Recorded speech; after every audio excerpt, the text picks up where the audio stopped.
Good morning, friends. Today I am going to teach you a second poem, An Elementary School Classroom in a Slum, written by Stephen Spander. Stephen Spander, he was a poet and English essayist. He had keen interest in politics and so he declared himself as socialist and pacifist. His work concentrated on themes of social injustice and class struggle. This poem, written by Stephen Spander, describes the social injustice which are prevailing in the society. In the poem, he describes the condition of the students of an elementary school which is situated in a slum area. The poet wants to draw attention of everyone toward these kids so that their life can be improved and they may get trained to become good citizens rather than criminals. Now let's go through the first stanza. I'll read the stanza first, then we would go through the difficult words and then explanation. Far, far from gusty waves, the children's faces, like rootless weights, the hair torn around,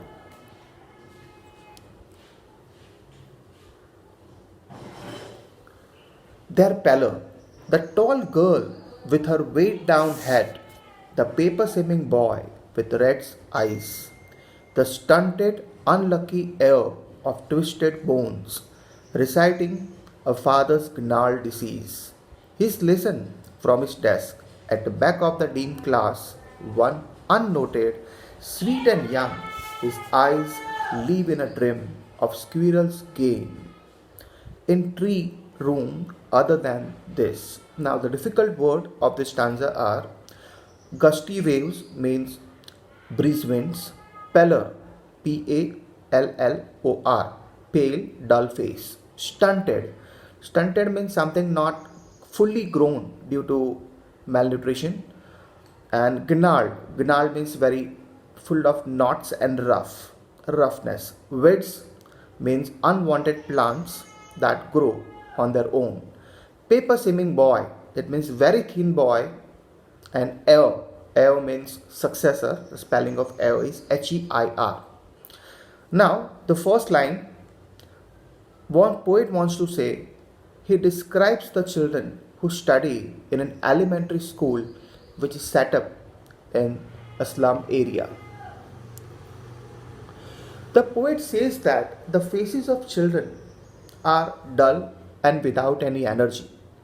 They are not full of energy like other kids of their age. These children are compared to unwanted wits. Here, the writer wants to say that these children seem to be unwanted like the unwanted weeds which grow on their own in the fields. Their hair is not neatly done. It falls on their pale faces as if they have been torn apart. The children are untidy. They haven't combed their hair. Then it describes a tall girl who seems to be burdened by poverty. Her head is bent, maybe because of tiredness or shame. There is another boy who is so weak and thin that he has been compared to a sheet of paper. The boy's eyes reflect greed and he wants to achieve something. Then he describes another student who is physically disabled. The poet says that this boy is unlucky because he inherited a disease from his father due to which he has deformed body. Instead of getting any facility from his father, he has received a disease in heritage. This disabled boy is sitting on his bench and is reciting his lesson. And at the back of the bench, at the back of the class, in dim dark area was a small boy who was not visible to the poet as he was sitting in the darkness. But the poet could see his eyes which were bright and full of a ring. He was not paying attention to the class. It seemed as if he was rather interested in playing with squirrels in the treehouse. Okay, now let's go to the second stanza. I'll read the stanza first, then would go to the difficult words and then explanation. On sour cream walls, donations, Shakespeare's head, cloudless at dawn, civilized dome, riding all cities, belled, flowery, Tyrolese valley, open handed map, awarding the world its own. And yet, for these children, these windows, not this map, their world, were all their futures painted with a fog. A narrow street sealed in with a laid sky, far, far from rivers, capes, and star of words.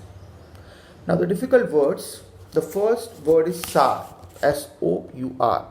It is here the meaning of this word is off-white, grimish, or the metaphoric meaning can be unpleasant. Donation, the things given or received in charity. Dawn means early morning. Civilized dome. Here civilized dome means the rising sun at the horizon, which is in the shape of a dome.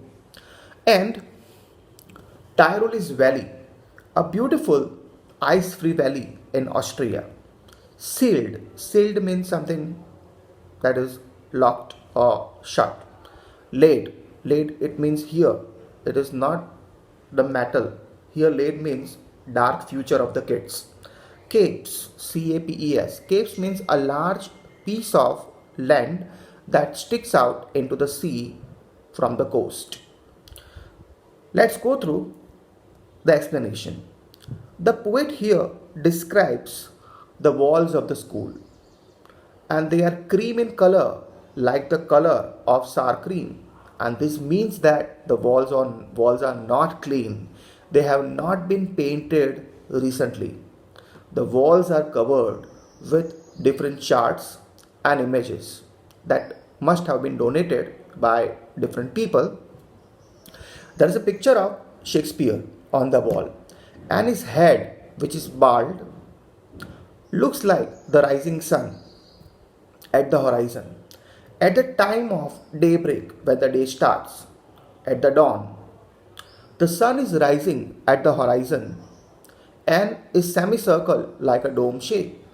It seems to be behind all the cities, and there is a picture of famous Tyrolese Valley, which has beautiful flower, and there is the image of a map, which actually helps all in its own way. But for these children, the map of the world is irrelevant.